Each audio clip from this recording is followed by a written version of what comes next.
দান করেছে নামের জন্য, সে জাহান্নামে যাবে, যেহেতু তার আমলের মধ্যে কি নাই? ইখলাস নাই, আল্লাহর সন্তুষ্টি নাই।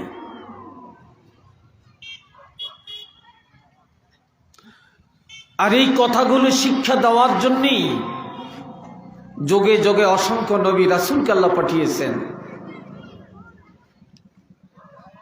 আর আমাদের প্রিয় নবী রহমাতুল্লিল আলামিন, শাফিউল মুজনিবিন, খাতিমুন নবিয়িনকে আল্লাহ পাক সকল নবীদের সম্রাট করে আল্লাহ এই ইখলাসওয়ালা জগৎ উপহার দেওয়ার জন্যে, উম্মত উপহার দেওয়ার জন্যে আল্লাহ আমার রাসূলকে সর্বশ্রেষ্ঠ করে পাঠিয়েছেন।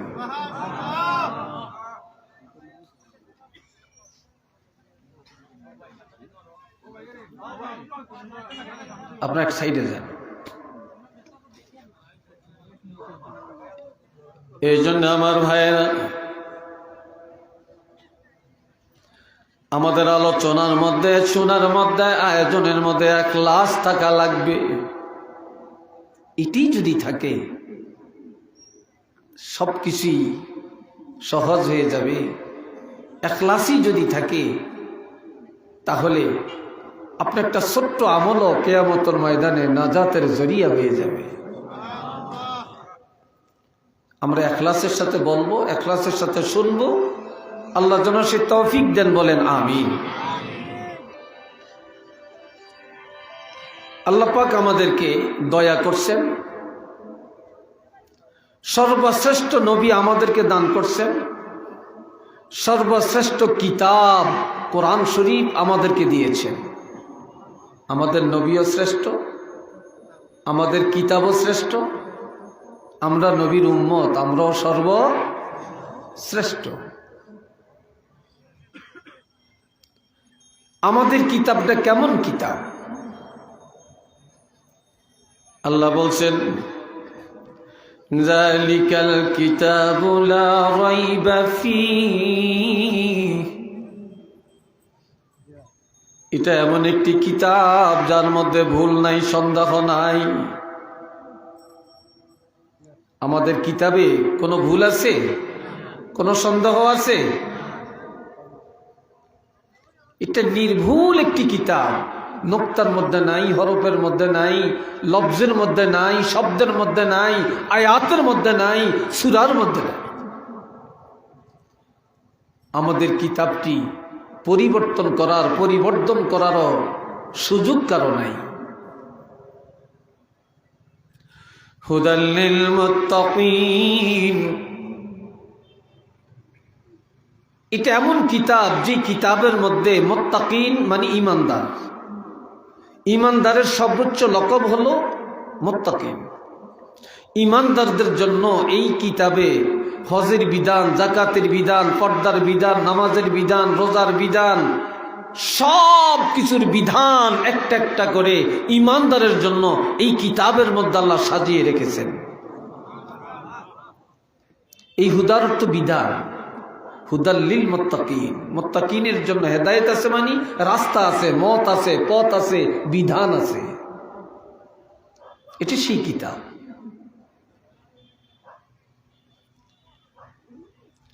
হাজিরিন, আল্লাহ আরেক জায়গায় বলছেন,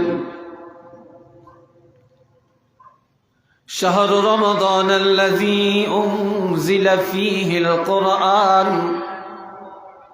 হুদাল লিন্নাস।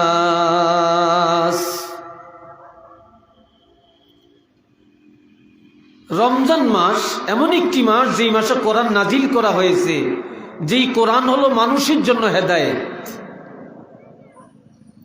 তাহলে মানুষ এটা শুধু মোমেন না, সর্বস্তরের সকল কোয়ালিটির মানুষ। আর মুত্তাকিন বলতে শুধু মোমেন। তাহলে সর্বস্তরের মানুষের জন্য বিধান আছে, হেদায়েত আছে এই কোরআনের মধ্যে। যারা ইহুদি, নাসারা, কাফির, মুশরিক, তাদের জন্য এই কিতাবে আছে দাওয়াত। আর যারা ঈমানদার তাদের জন্য আছে বিধান। বলেন না সুবহানাল্লাহ।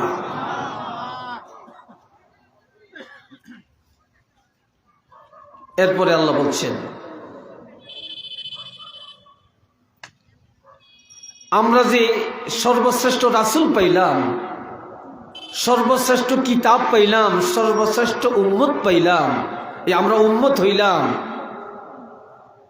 এখন আমরা যে মুমিন আমরা দাবি করলাম, আমাদের ঈমানের কোয়ালিটিটা কি? আমরা রাসূলের উম্মত, আমাদের কোয়ালিটিটা কি?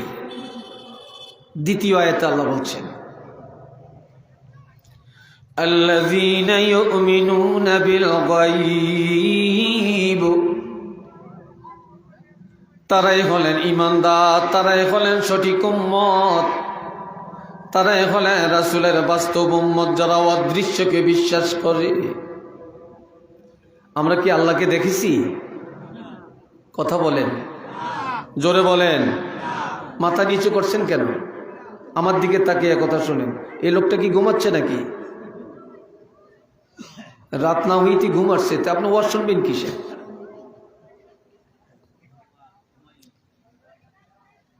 সবাই আমার দিকে তাকাবেন। আমরা আল্লাহকে দেখি না, এক আল্লাহকে বিশ্বাস করি।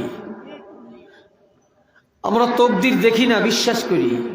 আমরা ফেরেশতা দেখি না, বিশ্বাস করি। আমাদের পিছনে ফেরেশতা কতজন আছে বলতে পারবেন? হ্যাঁ, 160 জন করে ফেরেশতা আমাদের নবীর উম্মতের, প্রত্যেকটা উম্মতের 24 আওয়ার্স, 24টা ঘন্টা একজন বন্দার পিছনে খেদমত করে যাচ্ছে। আমরা কোনোদিন বেতন দিতে হয় না। আজকে যে আপনি এখানে আসছেন, আপনার সন্তান পাহারা দেয়, আপনার বাড়ি পাহারা দেয়, বাগান পাহারা দেয়, আপনার ব্যবসা পাহারা দেয়। আর আমি আপনার যখন চলাচল করি তখন আমাকে আপনাকে পাহারা দেয়। আর দুইজন আছে এদের নেতা, এরা দুই কাঁধে থাকে। কোথায় থাকেন? দুই কাঁধে। ইয ইয়াতালাক্কাল মুতালাক্কিয়ানি আনিল ইয়ামিন ওয়া আনিশ শিমালি কাঈদ।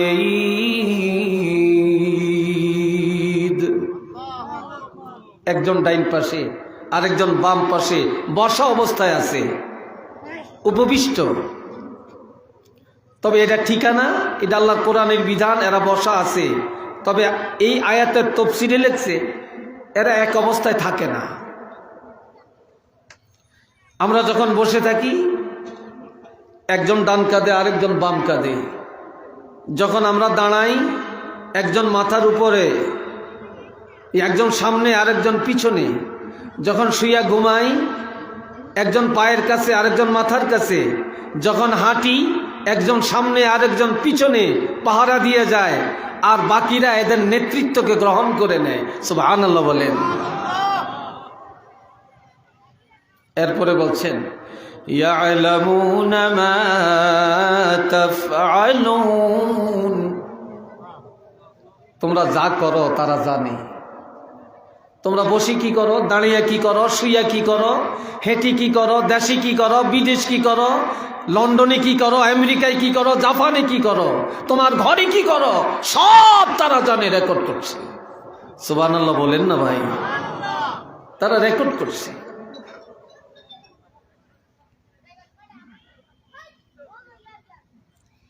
আল্লাযীনা ইউমিনুনা বিল গায়ব, যারা অদৃশ্যকে বিশ্বাস করে তারাই হলেন ঈমানদার। কোরআন তারাই মানে যারা অদৃশ্যকে বিশ্বাস করে। কোরআন তারা মানে না যারা আল্লাহকে মানে না, যারা অদৃশ্যকে বিশ্বাস করে না। এখন আমরা যে অদৃশ্যকে বিশ্বাস করি, আমরা যে কোরআন মানি, আমরা যে রাসূল মানি, এটার বহির প্রকাশটা কি? ওয়ায়াকিমুনাস সালাহ, যারা অদৃশ্যকে মানে, যারা কোরআনের বিধান মানে, তাদের পরিচয় তারা নামাজ কায়েম করে। কি কায়েম করেন? তারা নামাজ কায়েম করেন। আর কি করেন? তাদের আর কি পরিচয়? وَمِمَّا رَزَقْنَاهُمْ يُنْفِقُونَ, আল্লাহর দেওয়া সম্পদ তারা আল্লাহর পথে ব্যয় করে, তারা কি পর না, তারা দেহের ইবাদত করে, তারা মালের ইবাদত করে। কিছু মানুষ আছে দেহের ইবাদত বুঝে, মালের ইবাদত বুঝে না। যে ইবাদত আল্লাহ রাসূলকে পর্যন্ত অর্ডার দিয়েছেন, আল্লাহ বলছেন ইন্না আ'তাইনাকাল কাউসার, হাবিব আমি আল্লাহ আপনাকে কাউসার নামক নিয়ামত উজমা দান করলাম। সবচেয়ে বড় দাবি নিয়ামত কাউসার আপনি রাসূলকে দান করলাম, এটা আর কাউকে দেই নেই। তবে আমি যে আপনাকে কাউসার দিলাম, এই নিয়ামতের শুকর আদায় করার জন্য দুইটা আমল। চিল্লিয়া বলেন কয়টা? আরো আওয়াজ দিয়ে বলেন, ফাসাল্লি লিরাব্বিকা ওয়ানহার, প্রভুর সন্তুষ্টির জন্য নামাজ আদায় করেন আর কোরবানি করেন। নামাজ হলো দেহের ইবাদত, কোরবানি হলো মালের ইবাদত। আপনি যখন দেহের ইবাদত নামাজ আর মালের ইবাদত কোরবানি করবেন, আমি যে এত বড় নিয়ামত আপনাকে দিলাম এটা শুকর আদায় হয়ে যাবে। উচ্চ আওয়াজে বলেন না সুবহানাল্লাহ।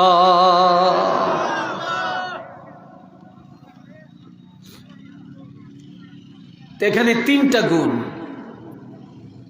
অদৃশ্যকে মানা, নামাজ কায়েম করা, মালের ইবাদত করা। এরপরে আল্লাহ বলছেন والذين يؤمنون بما أنزل إليك وما أنزل من قبلك وبالآخرة هم يوقنون।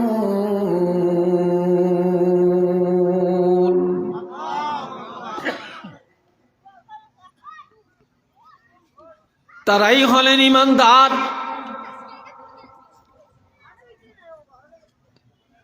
যারা বিশ্বাস করে হাবিব আপনার উপরে আমি আল্লাহ যে 30 পারা কোরআন নাজিল করেছি, এই কোরআনকে যারা মানে, কোরআনকে যারা বিশ্বাস করে, আর আপনার পূর্ববর্তী আসমানি কিতাবগুলোকে যারা বিশ্বাস করে,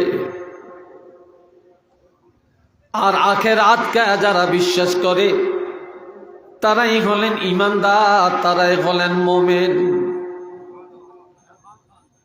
তাহলে ঈমানদার হওয়ার জন্য শর্ত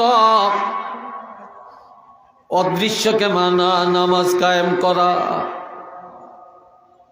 হালাল উপার্জনের টাকা এটা দিয়ে মালের ইবাদত করা, দান করা,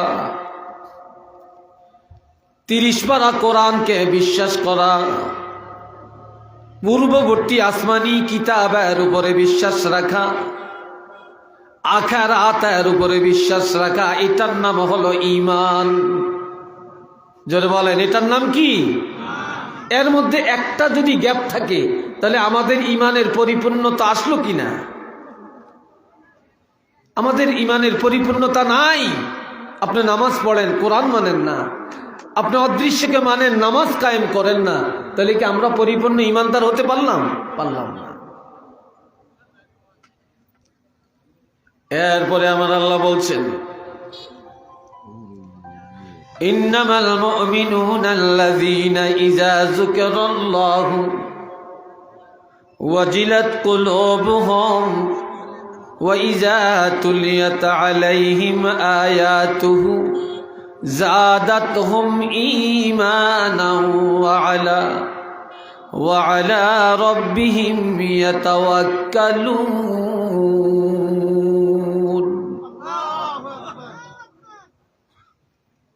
খুব খেয়াল করবেন। আপনারা দাঁড়িয়ে আছেন কেন?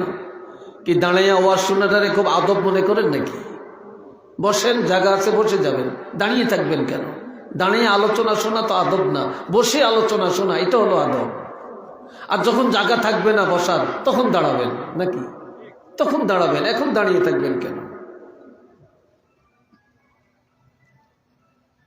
ইমানদারের এরপরের কোয়ালিটিটা কি? আপনি যে ইমানদার, আমি যে ইমানদার, এটার পরিচয় কেউ দিতে পারবে না।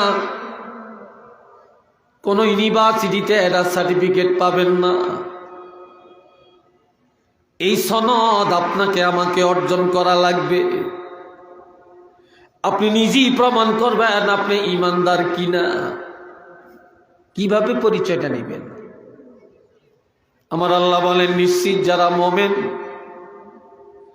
ইজা যুকিরাল্লাহু ওয়াজিলাত কুলুবুহুম, নিশ্চয়ই মোমেনগণ যখন আল্লাহর জিকির করে, মোমেনগণ যখন আলোচনা শোনে, ইমানদারেরা যখন ওয়াজ মাহফিলে বসে, তখন যারা ইমানদার জিকির করলে, ওয়াজ শুনলে, আলোচনা শুনলে, ইমানদারের অন্তর আল্লাহর ভয়ে নরম হয়ে যায়, অন্তর প্রকম্পিত হয়, আর তাদের অন্তরের যত গাদ আছে এগুলা দূর হয়ে যায়।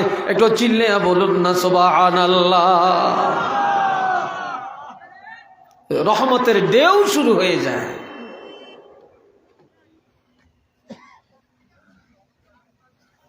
দুই নম্বরে,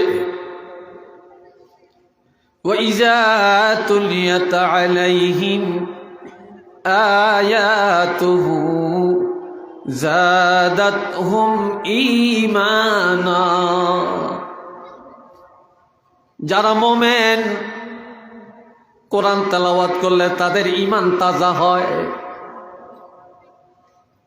অথবা আপনি কোরআন তেলাওয়াত শুনেছেন, শোনার মাধ্যমে ঈমান তাজা হয়। কোরআন তেলাওয়াত করলে, কোরআন তেলাওয়াত শুনলে ঈমান বেড়ে যায়, মানে ঈমান তাজা হয়ে যায়। আপনি আমি একটা লাইট চালাই, মোবাইল চালাই, এটা চালাইতে চালাইতে এটা চার্জ কমে যায়, তখন আমরা চার্জ দিই। কি বলেন, দেই কি না? এটা চার্জ দিই, চার্জ দিলে আবার চলে। আজ দুনিয়াতে মানুষ, ইমানদারেরা দুনিয়ার মাহৌলে, দুনিয়ার অবস্থানে গুনাহ করতে করতে করতে করতে, অপরাধ করতে করতে তাদের ঈমানের সার যখন কমে যায়, যখন কোরআন তেলাওয়াত করে আর কোরআন তেলাওয়াত শুনে যারা ঈমানদার, তখন তাদের ঈমানের সার্জ বেড়ে যায়, ঈমানের সার্জ পরিপূর্ণতার মধ্যে এসে যায়। একটু চিল্লিয়া বলেন না মারহাবা।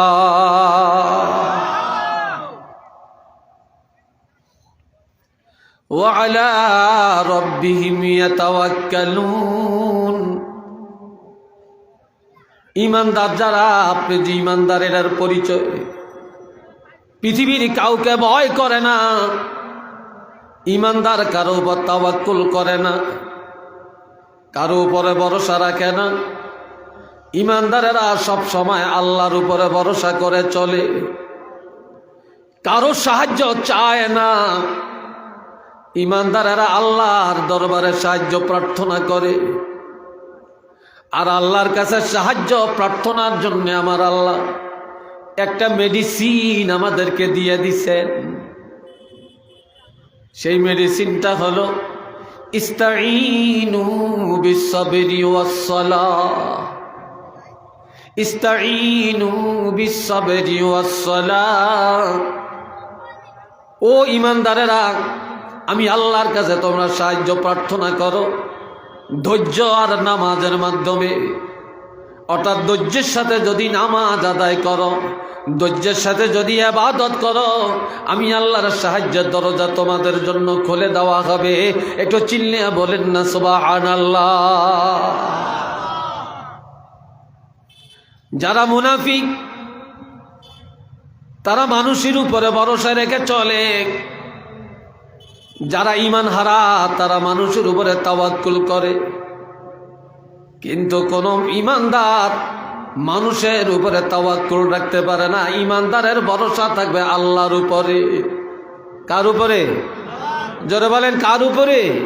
আল্লাহর উপরে। আর কি পরিচয় আপনার? আল্লাযীনা ইয়াকিমুনাস সালাহ যারা ঈমানদার তারা নামাজ কায়েম করবে।